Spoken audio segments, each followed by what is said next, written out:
Hello my dear student of class 11 में मैं dimensions पढ़ा रहा था और डायमेंशन में एक लास्ट टॉपिक आपका बचा हुआ था कि मैं कैसे फार्मूला टाइप करता हूँ।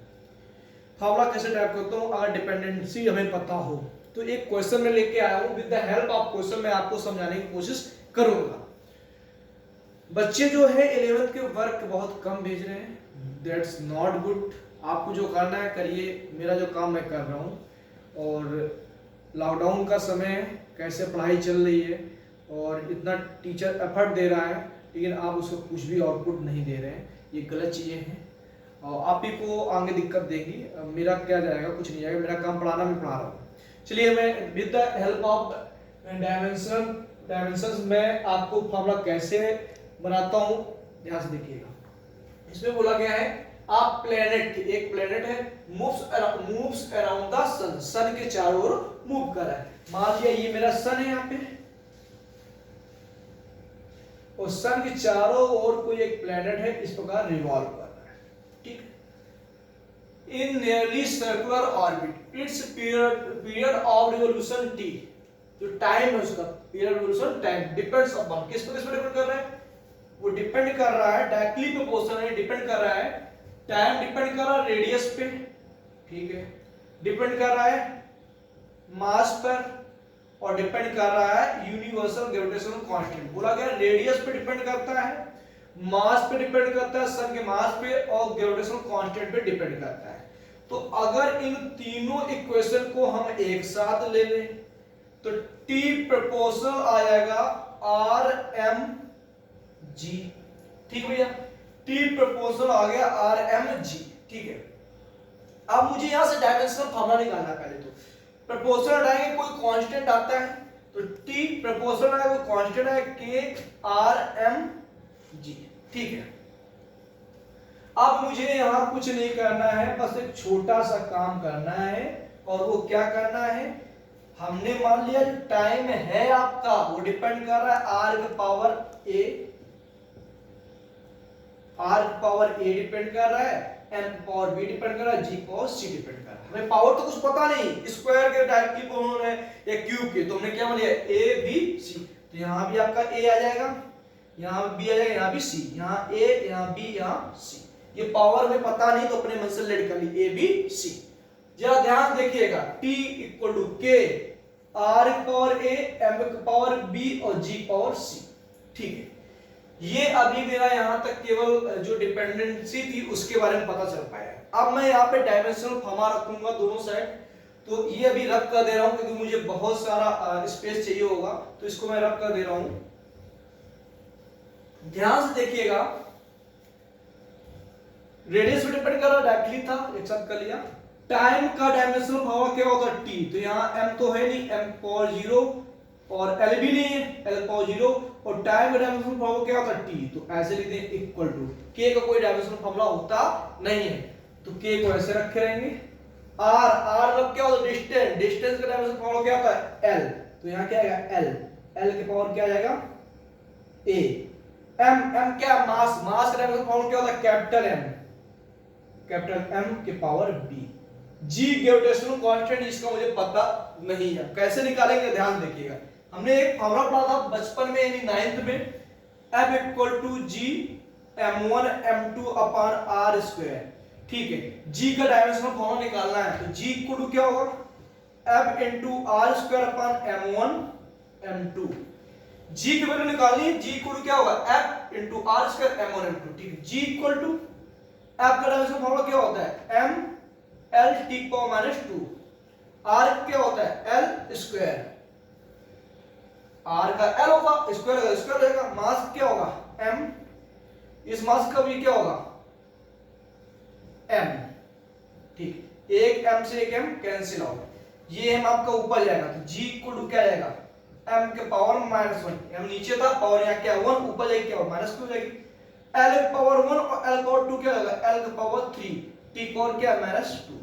ठीक है बेटा, तो G का भी पता हो गया, रख देंगे क्या आया M के पावर माइनस 1, L के पावर 3 और T पावर माइनस 2 और होल पावर क्या है यहाँ पे C। ध्यान से देखिएगा बेटा, m की पावर 0, l की पावर 0 और t की पावर 1, क्योंकि t दे रखा था और t यानी टाइम टाइम रिडक्शन फॉर्मूला क्या होता है t, ठीक है। k पावर लिखेंगे तो l की पावर a आएगी यहाँ पे, यहाँ m की पावर b आ जाएगी और यहाँ m की पावर माइनस का c आएगी, मल्टीप्लाई करेंगे और l की पावर 3c आएगी और t की पावर माइनस का 2c, मल्टीप्लाई करेंगे पावर का अंदर, ठीक है। अब सेम बेस वाले जो होते हैं उनकी पावर क्या होती है, ऐड, ये बेस सेम है, ये बेस सेम है और t सिंगल है, ठीक भैया। m के पावर 0, l के पावर 0, t के पावर 1, k l के पावर a और l के पावर c यानी l के पावर a प्लस 3c, ठीक है। अगर आपका बेस सेम है तो पावर ऐड हो जाती है, पावर ऐड होगी, इसका भी बेस सेम है, पावर ऐड हो जाएगी, m के पावर b माइनस c, ठीक। t सिंगल है तो सिंगल लग दिया, लो भैया इतना हो गया। कंपेयरिंग ऑन बोथ साइड, दोनों साइड हम क्या कर रहे हैं, कंपेयर, क्या कर रहे हैं, कंपेयर कर लो। l की पावर यहाँ क्या है a प्लस 3c और यहाँ l की पावर a प्लस 3c और यहाँ l की पावर क्या 0, इक्वल क्या हो 0।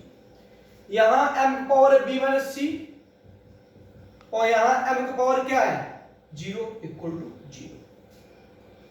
यहाँ t की पावर है माइनस का 2c, यहाँ t की पावर क्या है 1। तो यहां से आपकी जो वैल्यूज आई हैं ये पावर की वैल्यूज हमने यहां से जो पावर दोनों साइड कंपेयरिंग कर दी है तो a और b c के फॉर्म में वैल्यूज आए, आगे सॉल्व कर देते, ध्यान देखिएगा। अब यहां से मैं वैल्यू निकालूंगा, मुझे दे रखा है माइनस का 2c इक्वल टू 1, तो c इक्वल क्या आएगा माइनस का 1.2, माइनस उधर में देंगे, c की वैल्यू आपकी आ गई बेटा।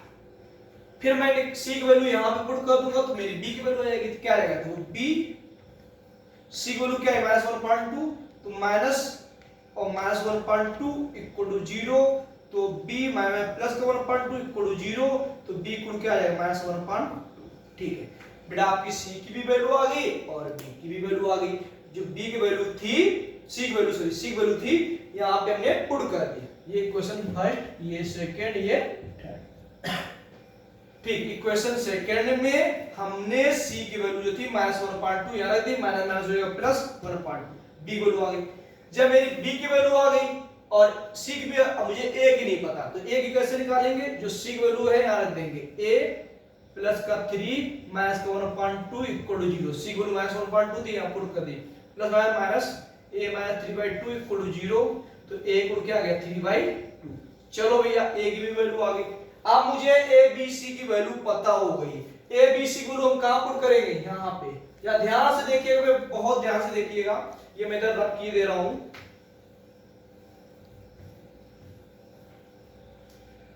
तो t equal to k, r के पावर आपका आया a और a की वैल्यू आपकी भैया 3/2। चलिए भैया m के पावर भैया आई है माइनस 1.2 और g पावर आई है माइनस 1/2। देखो b value minus 1.2, c value minus 1.2, कोई दिक्कत नहीं भैया।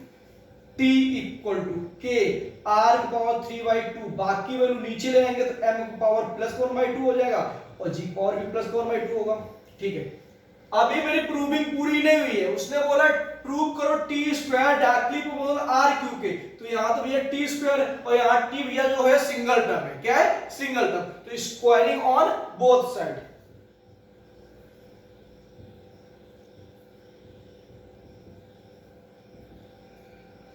अभी तक तो मैं वैल्यू नहीं पता थी पावर क्या होगी, अब पावर ले आया तो एक और फंस गया प्रॉब्लम, t पावर 2, तो इसको भी लाना, तो क्या कर देंगे स्क्वायरिंग। जब स्क्वायरिंग करेंगे तो यहाँ क्या है t power 2 k square, r के पावर क्या आएगा 3/2 और स्क्वायर करने से क्या आएगा 2, या पूरा स्क्वायर करते हैं सीधे सीधे इसे रहेंगे तो भैया भी m पावर 1/2 g पावर 1/2 का power whole squaring on both side. या ध्यान से देखिएगा भैया आगे,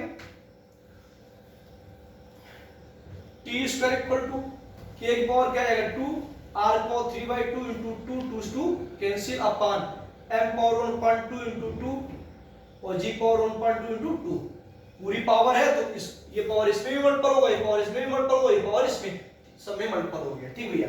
2 से 2 कैंसिल, 2 से 2 cancel and T square equal to K square R cube upon M G. K तो कांस्टेंट हम था, कांस्टेंट हो जाएगा, जी वैल्यू कांस्टेंट होती है और मास जो होगा, क्या शरीर का मास चेंज होता रहता नहीं, कांस्टेंट रहता, तो मास भी क्या होगा कांस्टेंट। तो ये पूरा कांस्टेंट होगा, जो टी डायरेक्टली कौन किसके होगा आर क्यूब के। जो प्रूविंग थी वो मेरी हो गई है प्रूव। तो डायमेंशंस आपका हो गया है इंड। डायमेंशन से रिलेटेड हम फॉर्मूला कैसे बनाते हैं वो भी मैंने बता दिया है। अब हम आगे बात करते हैं।